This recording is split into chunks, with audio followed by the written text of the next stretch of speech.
हम पढ़ेंगे जातिवाद के प्रभाव।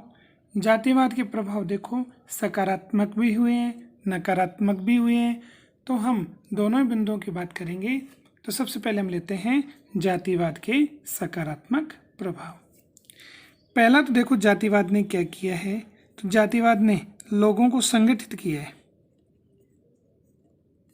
लोगों को संगठित किया। तो जातिवाद ने लोगों को क्या किया है, संगठित किया है।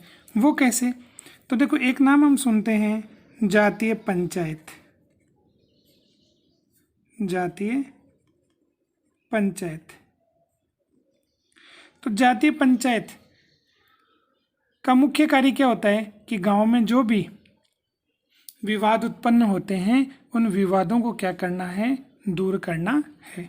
और कई बार ये पंचायत अगर जाति के आधार पर बनाई जाती है, जिसमें एक जाति के लोग होते हैं, तो अगर उस जाति से संबंधित कोई भी विवाद उत्पन्न हो गया है, कोई भी समस्या उत्पन्न हो गई है, तो उन समस्या का समाधान करने का जो मुख्य कार्य है वो इस जातीय पंचायत के माध्यम से किया जाता है। अब जातीय पंचायत जो है वो अपना निर्णय सुनाएगी, निर्णय भी जाति के सदस्यों के आधार पर ही सुनाया जाएगा, क्योंकि जाति के आधार पर ये पंचायत बनी है। अब जातीय पंचायत के निर्णय के समय में जाति के सदस्य एकत्रित होते हैं, तो उसी जाति के लोग क्या होंगे, इकट्ठे होंगे, और उसके कारण क्या होगा, उसके कारण इन लोगों में क्या बढ़ेगी, एकता बढ़ेगी। तो जातीय पंचायत के कारण जाति के जो लोग हैं वो आपस में मिलकर के जातीय पंचायत के निर्णयों को अच्छे से सुनते हैं, जिससे जाति के कारण उन लोगों में एकता स्थापित होती है, वो संगठित होते हैं। एक तो ये काम। दूसरा अगर हम इसमें लें तो इसमें आ जाएगा संचार के साधन।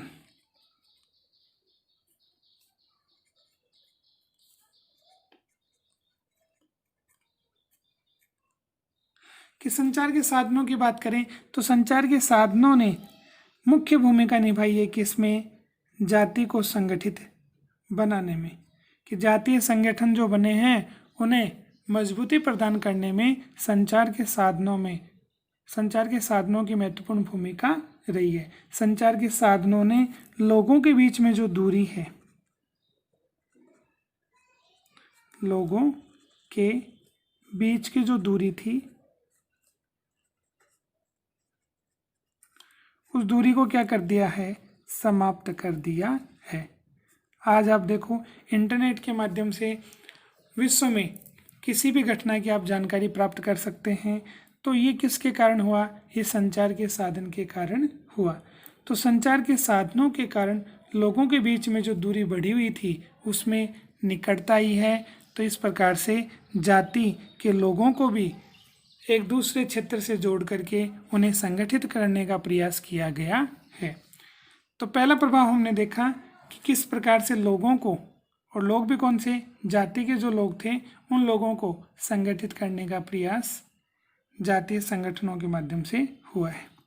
दूसरा बिंदु अगर हम लें तो इसमें हम लेते हैं राजनीतिक सक्रियता। राजनीतिक सक्रियता में बढ़ोतरी।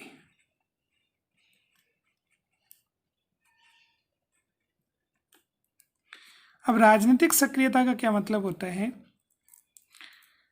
देखो एक प्रकार से आप इसको बोल सकते हो सहभागिता।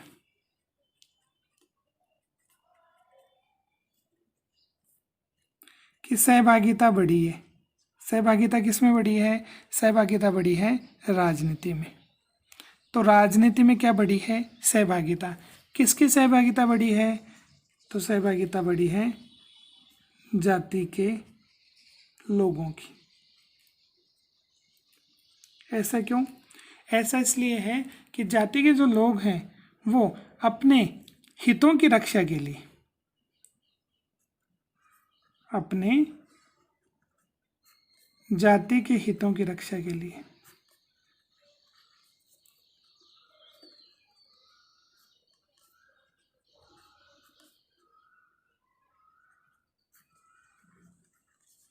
तो अपने जाति के हितों की रक्षा के लिए वो राजनीति में जाते हैं और जाकर के अपने जाति से संबंधित कार्यों को करवाने की उनकी महत्वपूर्ण जिम्मेदारी होती है। तो वो शासन से अपने आप को जोड़ करके अपने जाति के लोगों को लाभ पहुंचाना चाहते हैं।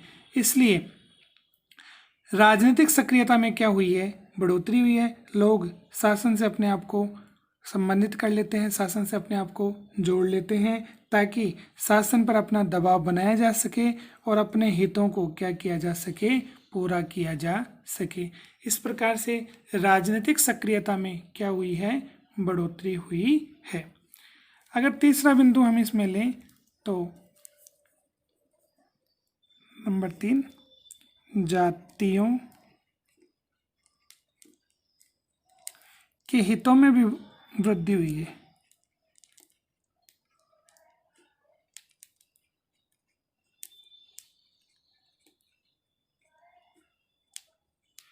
कि जाति के जो लोग हैं उनके हितों में भी क्या हुई है, वृद्धि हुई है। वो कैसे? अगर हम पहले की बात करें तो देखो, राजनीतिक आधार पर, या हम सामाजिक लें तो राजनीतिक, सामाजिक और आर्थिक आधार पर। तो राजनीतिक, सामाजिक, आर्थिक आधार पर जाति के जो लोग थे उनमें एकता नहीं थी। उनमें क्या नहीं थी? उनमें एकता नहीं थी। लेकिन जिस प्रकार से जातिगत संगठन बने हैं, जातिगत क्या बने? संगठन, उनसे जाति के लोग जुड़े और उनकी भूमिका किस में बढ़ी? शासन में बढ़ी। और शासन में उनकी भूमिका बढ़ने के कारण क्या हुआ? वो अपने हितों के लिए कार्य करने लगे। तो जाति के हितों में भी क्या हुई है? वृद्धि हुई है पहले की तुलना में। अगर चौथा बिंदु हम लें तो आ जाएगा सामाजिक, सामाजिक संरचना में परिवर्तन।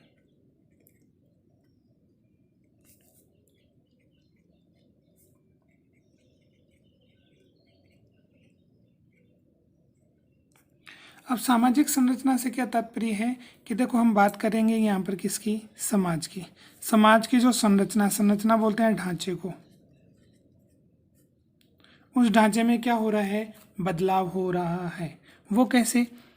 कि हम बात करें, देखो, जाति के आधार पर क्या हुआ? जाति के आधार पर भेदभाव था।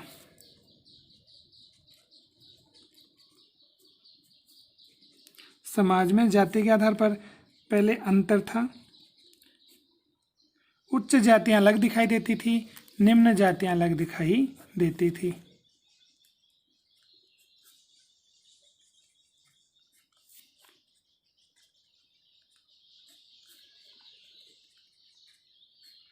लेकिन फिर क्या हुआ? जब जाति के आधार पर लोग संगठित हुए तो उन्होंने आपस में एक दूसरे की किसको अपना लिया? संस्कृति को अपना लिया। तो समाज में वो आपस में एक दूसरे की किसको अपना लेते हैं? संस्कृति को अपना लेते हैं। उच्च जातियों की जो संस्कृति थी, ठीक है, जिसमें हम बात कर लेते हैं रहन सहन, खान पान, वेशभूषा,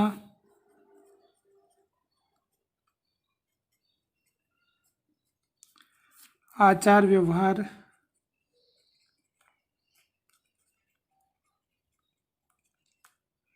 तो ये जो चीज़ें हैं इन्हें हम संस्कृति बोलते हैं। तो रहन सहन है, खान पान है, वेशभूषा है, आचार व्यवहार है, इन चीज़ों को जैसे जैसे निम्न जातियों ने उच्च जातियों को देखा वैसे ही उन्हें आत्मसात करने का प्रयास किया, उन्हें अपनाने का क्या किया? प्रयास किया। और इसके अपनाने से क्या हुआ? जातियों के मध्य में जो पहले अंतर था वो अंतर धीरे धीरे क्या हो गया? समाप्त हो गया। और समाप्त होने के बाद में जातियों के मध्य में क्या दिखाई देने लगी? समानता दिखाई देने लगी। तो ये सामाजिक संरचना में परिवर्तन हुआ। समाज में जो संरचना थी, जो समाज का ढांचा था, उसमें जो अंतर दिखाई देता था पहले, लेकिन जब जाति के आधार पर जो संगठन बने, व्यक्ति संगठित हुए तो उन्होंने उच्च जातियों जैसा ही रहना, खाना पीना सब कुछ वैसा ही करना प्रारंभ कर दिया, जिसने समानता को क्या कर दिया, स्थापित कर दिया। जातिवाद के सकारात्मक प्रभाव पढ़ने के बाद में हम पढ़ते हैं जातिवाद के नकारात्मक प्रभाव, जिसमें पहला बिंदु हम देखते हैं कि बंधुत्व एवं एकता की भावना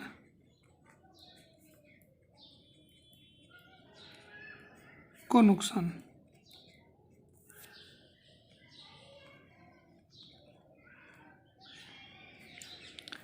बंधुत्व का मतलब होता है भाईचारे की भावना।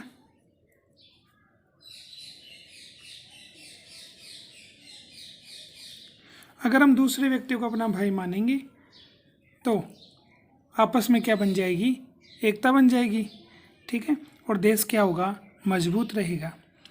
तो बंधुत्व की जो अपनी विचारधारा है, भाईचारे की जो अपनी विचारधारा है, वो विचारधारा किस प्रकार से समाप्त हो रही है, वो जातिवाद के कारण समाप्त हो रही है।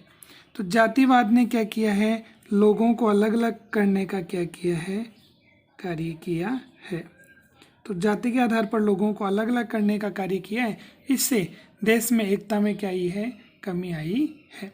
एग्जाम्पल के रूप में अगर हम लें तो 2008 में देखो एक आंदोलन हुआ था, गुर्जर मीणा आंदोलन। और इस गुर्जर मीणा आंदोलन में क्या हुआ, आरक्षण को लेकर के आंदोलन हुआ था। गुर्जर चाहते थे कि हमें एसटी कास्ट में जोड़ करके हमें आरक्षण दें। तो इन दोनों के मध्य में आरक्षण को लेकर के आंदोलन हुआ, जिसने पूरी तरह से तबाही मचाई और काफ़ी लोग इसमें मारे गए। तो जातिवाद के कारण ऐसा हुआ कि जातिवाद ने क्या किया है, लोगों को आपस में लड़ने का मौका दिया है, लोगों में वैमनस्य पैदा करने का कार्य किया है। तो बंधुत्व की जो विचारधारा, जो भाईचारे के जो भाव है, वो जातिवाद के कारण क्या हो रहे हैं, समाप्त हो रहे हैं। तो इस प्रकार से बंधुत्व और एकता की भावना को इससे क्या पहुंचा है, नुकसान पहुंचा है। दूसरे बिंदु को अगर हम लें तो देखो जाति के कारण क्या हुआ है,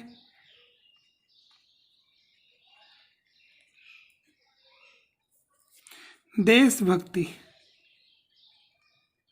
जाति के कारण देशभक्ति की जगह जाति भक्ति देखने को मिलती है।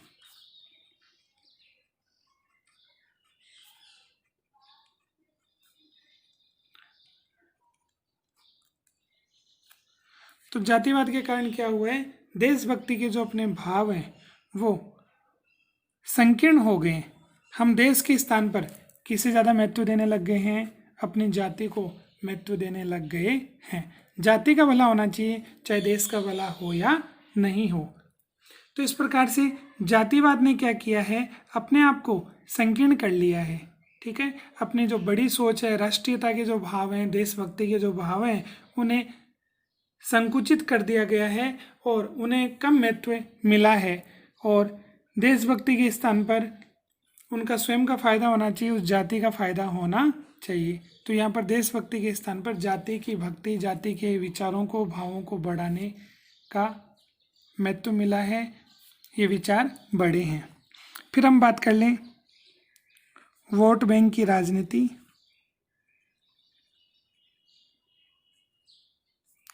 वोट बैंक की राजनीति,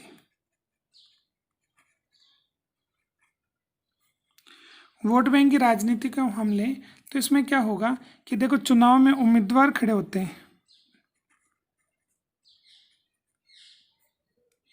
तो चुनाव में प्रत्याशी या उम्मीदवार खड़े होते हैं और वो जो उम्मीदवार होते हैं वो कई बार अपना लाभ लेने के लिए, चुनाव में जीतने के लिए किसी जाति की जो अनुचित मांगे हैं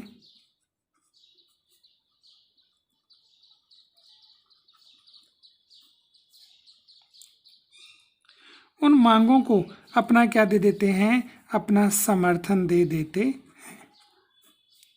तो उम्मीदवार समर्थन दे देंगे किसे, जाति के अनुचित मांगों को, और उससे क्या हुआ, उससे समाज में या उस क्षेत्र विशेष में संघर्ष शुरू हो जाएगा।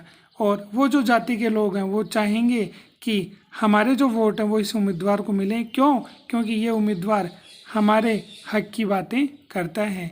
तो इस प्रकार से उस जाति के जो वोट हैं वो उस प्रत्याशी, उस उम्मीदवार को प्राप्त हो जाते हैं। तो यहाँ पर वोट बैंक की राजनीति चुनाव के समय में जातिवाद का भी सहारा लिया जाता है। तो इस प्रकार से ये देश के लिए क्या है, एक प्रकार से खतरा है। फिर अगले बिंदु को हम लें, यह है लोकतंत्र की भावना के विपरीत है। लोकतंत्र की भावना के विपरीत।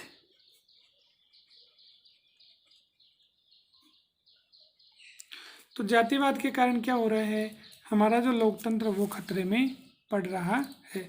लोकतंत्र के सामने कुछ चुनौतियां हैं, जिसमें एक कौन सी है, एक है जातिवाद। तो जातिवाद ने क्या किया है, लोकतंत्र को अलग दिशा में ले जाने का प्रयास किया है, लोकतंत्र की भावनाओं को कमज़ोर करने का प्रयास किया है।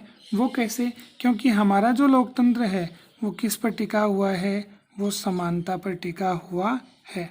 और जातिवाद के कारण उस समानता के स्थान पर क्या बढ़ती जा रही है, असमानता बढ़ती जा रही है। तो इसके कारण समाज में क्या होगा, समाज में फूट पैदा हो जाएगी, समाज में वैमनस्य पैदा हो जाएगा, समाज विखंडन की ओर चला जाएगा।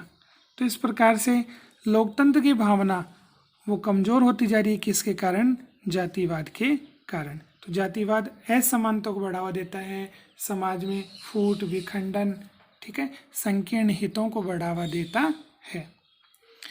अगले बिंदु को हम लें तो सरकारों द्वारा कि जो भी सरकारें हैं, सरकारों द्वारा निष्पक्ष कार्य न कर पाना। अगर हम सरकारों की बात करें तो देखो, चाहे राज्य की सरकार हो चाहे केंद्र की सरकार हो, तो सरकार सही ढंग से कार्य करे, इसके लिए ज़रूरी कि सरकार पर किसी प्रकार का कोई नियंत्रण नहीं होना चाहिए।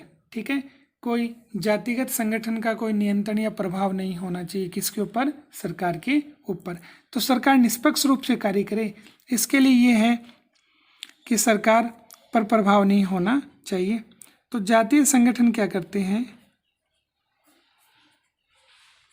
और कौन से जातीय संगठन जिनका समाज में क्या है प्रभाव, कि वे जातीय संगठन जो अपना प्रभाव ज़्यादा रखते हैं, जो शक्तिशाली हैं, तो वो जातीय संगठन सरकार को दबाने का प्रयास करते हैं, और सरकार को दबा करके वो अपनी जाति के हितों को पूरा करवाने का प्रयास करते हैं। तो इस प्रकार से सरकार निष्पक्ष रूप से कार्य नहीं कर पाती है, अनुचित होते हुए भी सरकार को उस जाति के प्रभाव में आकर के उस जाति के लोगों को लाभ देना पड़ता है। तो उनके हितों की रक्षा सरकार को करनी पड़ती है, चाहे वो अनुचित ही क्यों न हो। क्यों? क्योंकि ये जातीय संगठन शक्तिशाली होते हैं, सरकार को दबाने का प्रयास करते हैं। एक बिंदु अगर और लें तो इसमें आ जाएगा कि सार्वजनिक संपत्ति को नुकसान, सार्वजनिक संपत्ति को नुकसान।